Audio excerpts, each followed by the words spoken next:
প্রিয় দর্শক, আসসালামু আলাইকুম। আজকের নতুন আরেকটি ভিডিওতে আপনাদের সকলকে স্বাগত জানাচ্ছি। আমি নাজমুস সাকিব। প্রিয় দর্শক, আমার আজকের ভিডিওর থাম্বনেল দেখেই আপনারা নিশ্চয়ই বুঝতে পারছেন, আমি এই মুহূর্তে বাংলাদেশের রাজনীতির একটি অন্যতম প্রধান দল জামায়াতে ইসলামীকে নিয়ে কিছু কথা বলতে চলেছি। প্রিয় দর্শক, ফ্যাসিস্ট হাসিনার 15.5 বছরের অপশাসনের সময় জামায়াতে ইসলামী ছিল হাসিনার দ্বারা সবচেয়ে নিপীড়িত ও নির্যাতিত একটি রাজনৈতিক দল।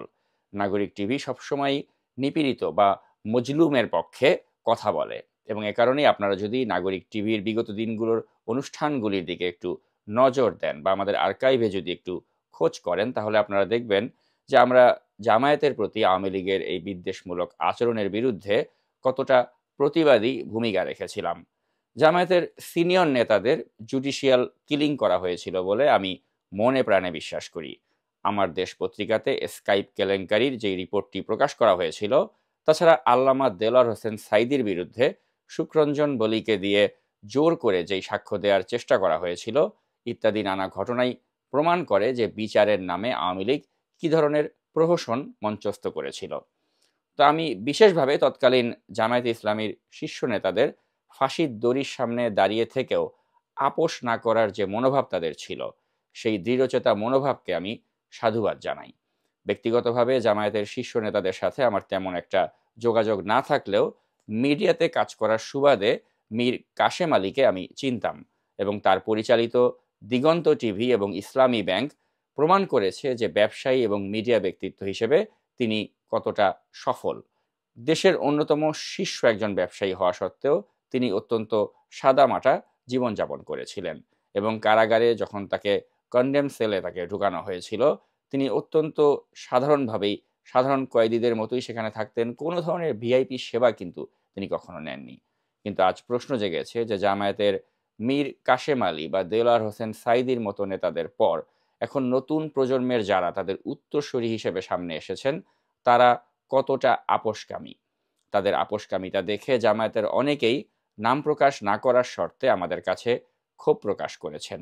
প্রিয় দর্শক, দুদিন আগে আমি বিএনপির থিঙ্ক ট্যাঙ্ক হিসেবে পরিচিত সাংবাদিক শফিক রেহমানের আপোষকামিতা এবং ভূমিদস্যু বসুন্ধরার মালিক আহমেদ আকবর সোবহান ওরফে শাহ আলমকে পুনর্বাসন করার প্রচেষ্টাকে কেন্দ্র করে একটি ভিডিও বানিয়েছিলাম। ওই ভিডিওর পর অনেকেই আমাকে বলেছেন, শফিক রেহমানের মতো আমি যেন জামায়াতের যারা যারা বসুন্ধরার কাছে নিজেকে সমর্পণ করেছেন তাদের নিয়েও যেন কিছু কথা বলি। প্রিয় দর্শক, সামাজিক যোগাযোগ মাধ্যমের সুবাদে আপনারা ইতিমধ্যেই জেনে গিয়েছেন জামায়াতের একেবারে শীর্ষ নেতৃত্বই ভূমিদস্যু বসুন্ধরার পকেটে ঢুকে গিয়েছে 5 আগস্টের পরপরই। ছাত্র জনতার অভ্যুত্থানের পর স্বাভাবিকভাবেই হাসিনার অন্যতম দোসর এবং মিডিয়া সহযোগী এই আহমেদ আকবর সোবহান ওরফে শাহ আলমের মিডিয়া গ্রুপটি ক্ষুব্ধ ছাত্র জনতার ভাঙচুরের শিকার হয়েছিল। তখন তাদের সান্ত্বনা দেওয়ার জন্য প্রথমেই সেখানে হাজির হয়েছিলেন জামায়াতের আমির ডাক্তার শফিকুর রহমান। ভূমিদস্যু বসুন্ধরার সাথে তখন থেকেই জামাতের এই যে সখ্যতা, সেটা আমরা মিডিয়া কর্মীরা কিন্তু টের পেতে শুরু করি, এবং এরই মাঝে জামায়াতের আমিরের একটি ছবি সামাজিক যোগাযোগ মাধ্যমে ভাইরাল হয়, যেখানে আমরা তার পেছনে বসুন্ধরা এয়ারওয়েজের একটি লোগো দেখতে পারি, এবং এর ফলে অনেকেই ভুলবশত দাবি করে বসে যে তিনি নাকি বসুন্ধরার হেলিকপ্টারে চড়েছেন বিনামূল্যে। তখন জামায়াতে আমিরের ব্যবহার করা যে হেলিকপ্টারটি বসুন্ধরার নয়, এই ব্যাখ্যাটি কিন্তু জামায়াতকে দিতে হয়েছিল জাতির সামনে। এবং এই ঘটনার পর কিন্তু আমি ভেবেছিলাম যে জামায়াতে ইসলামীর লোকরা উপলব্ধি করবে যে বসুন্ধরার সাথে নিজেদের সংশ্লিষ্টতা জাতির সামনে আসলে জাতি সেটাকে কতটা ঘৃণা ভরে দেখে, এবং সেজন্য আমি ভেবেছিলাম যে তারা এরপর থেকে বসুন্ধরার সাথে কোনো ধরনের সংশ্লিষ্টতা রাখবে না। কিন্তু আমি অবাক বিস্ময়ে লক্ষ্য করলাম যে এ ধরনের একটা বিতর্কের পরেও জামায়াতের কিন্তু টনক নড়েনি, এবং তারা বসুন্ধরার সাথে তাদের সম্পর্কটাকে আরও গভীর করেছে। এবং এই গভীরতা আমরা কিন্তু টের পেলাম ভূমিদস্যু বসুন্ধরার মালিকানাধীন দৈনিক পত্রিকা কালের কণ্ঠের 15 বছর পূর্তিতে তাদের শুভেচ্ছা বিনিময়ের মাধ্যমে।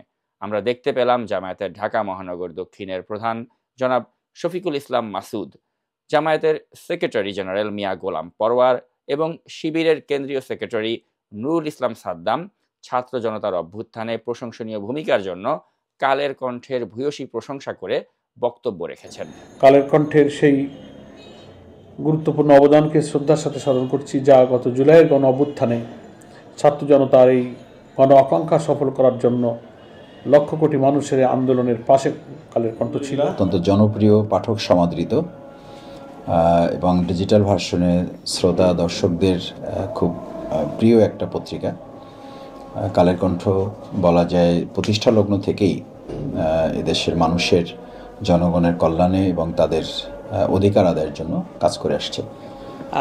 কালের কণ্ঠ বিশেষ করে জুলাই গণ অভ্যুত্থানে ফ্যাসিবাদ বিরোধী যে কাভারেজ ছাত্র জনতার পক্ষে থেকে তারা দিয়েছে, নিঃসন্দেহে সেটি প্রশংসার দাবি রাখে। প্রিয় দর্শক, এতক্ষণ আপনারা তাদের কণ্ঠে, কালের কণ্ঠের যেই ভূয়সী প্রশংসা শুনলেন, সেটা হলো মাত্র 5 মাস আগের ইতিহাসকে বিকৃত করার একটি অপচেষ্টা মাত্র। এই কালের কণ্ঠ কি ভূমিকা রেখেছিল সেটা কি আমরা ভুলে গিয়েছি? হাসিনার পতনের 5 দিন আগেও জামায়াত শিবির নিষিদ্ধের সংবাদ তারা কিভাবে উৎসাহের সাথে প্রথম পাতায় ছেপেছিল সেটা কি জামায়াতের এসব নেতারা ভুলে গিয়েছেন? তারা মুগ্ধের মৃত্যুর দায় শিবির এবং ছাত্র দলের ঘাড়ে চাপিয়ে দিতে চেয়েছিল এই কালের কণ্ঠ পত্রিকার মাধ্যমে। এটা কি জামায়াতের এই নেতারা ভুলে গিয়েছেন? ছাত্র জনতার স্বতঃস্ফূর্ত কোটা আন্দোলন, যেটা হাসিনার পতনের আন্দোলনের রূপ নেয়, সেটার নেপথ্যে তারা জামায়াত ও বিএনপির শীর্ষ 50 নেতাকে দায়ী করে প্রথম পাতায় লিড নিউজ করেছিল। অর্থাৎ কিছু ধান্দার জন্য বসুন্ধরার মালিকানাধীন হলুদ সাংবাদিকতার দিকপাল এই কালের কণ্ঠের প্রশংসা করলেন জামায়াতের এসব কেন্দ্রীয় নেতারা। তারা ভুলে গিয়েছেন যে এই কালের কণ্ঠ কিভাবে আমাদের মতো অনলাইন অ্যাক্টিভিস্টদের সাইবার সন্ত্রাসী তকমা দিয়ে সংবাদ ছেপেছিল আওয়ামী অপশাসনের সময়। প্রিয় দর্শক, বসুন্ধরার আরেক পত্রিকা বাংলাদেশ প্রতিদিন আমাকে, ডক্টর পিনাকি ভট্টাচার্যকে এবং টিটো রহমানকে শীর্ষ সাইবার সন্ত্রাসী উল্লেখ করে সংবাদ ছেপেছিল। এটা কি ভুলে গিয়েছেন জামায়াতের এসব নেতারা? প্রিয় দর্শক, আমি জানি অনলাইনে জামায়াতের বিপুল অ্যাক্টিভিস্ট রয়েছেন, তাদের সুরে সুর মেলালে ভালো ভিউ পাওয়া যায়, ভালো সাবস্ক্রাইবার্স পাওয়া যায় এবং তাদের সমালোচনা করলে গালি খেতে হয়। কিন্তু আমি যেহেতু ভিউ ব্যবসার জন্য অনলাইন অ্যাক্টিভিজম করি না, তাই জামায়াতের নেতাদের কাছে আমার এই কথাগুলো যদি অপ্রিয় লাগে, তারপরেও আমি যেটা সত্য মনে করেছি সেটাই আমি আপনাদের সামনে প্রকাশ করলাম। এবং শুধু আমি কেন, অনলাইনে আরও অনেকেই তারা কিন্তু জামায়াতের এসব নেতাদেরকে ধিক্কার দিচ্ছেন, যেগুলো তাদের ফেসবুক স্ট্যাটাসের মাধ্যমেই কিন্তু উঠে আসছে। এবং সেখান থেকেই আমি কয়েকটি স্ট্যাটাস একটু প্রিয় দর্শক আপনাদের সামনে একটু পড়ে শোনাতে চাই। সাদিক খান নামের একজন, তিনি লিখেছেন, শফিক রেহমান যাইয়া বসুন্ধরা গ্রুপের কেক খাইয়া বসুন্ধরারে আদর করে দিয়ে আসলো। জামায়াতের আমির ডাক্তার শফিকুর রহমানের সাথেও শুনেছি আজকাল বসুন্ধরার সম্পর্ক খুব ভালো। আজকে শিবির সেক্রেটারি বললেন বসুন্ধরা গ্রুপের পত্রিকা কালের কণ্ঠ নাকি আন্দোলনের পক্ষে ছিল, অথচ এই পত্রিকা শিবির নিষিদ্ধের দাবিতে 4 পেজের একটা ক্রোড়পত্র পর্যন্ত বের করেছিল।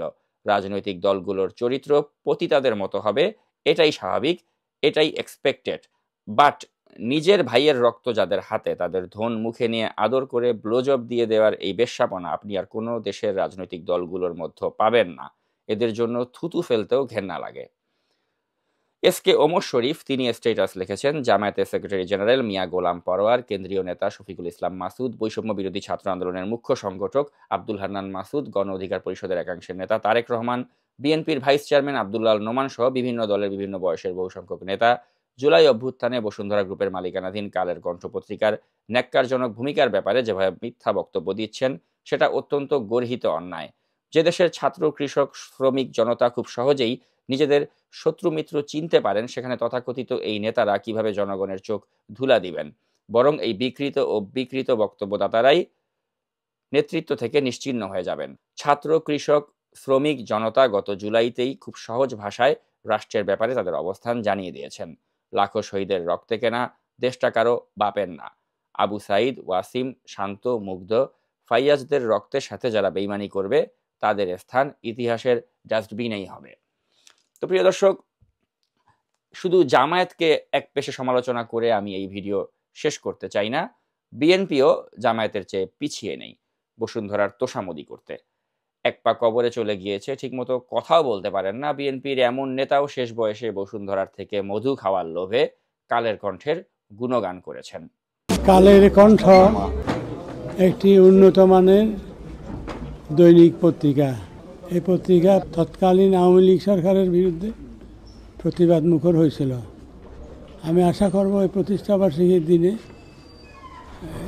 কালের কণ্ঠ এবং তার শুভানুধ্যায়ী এবং যারা কালের কণ্ঠের সাথে পাঠক হিসেবেও ভূমিকা রাখছেন তাদের শুভকামনা করি।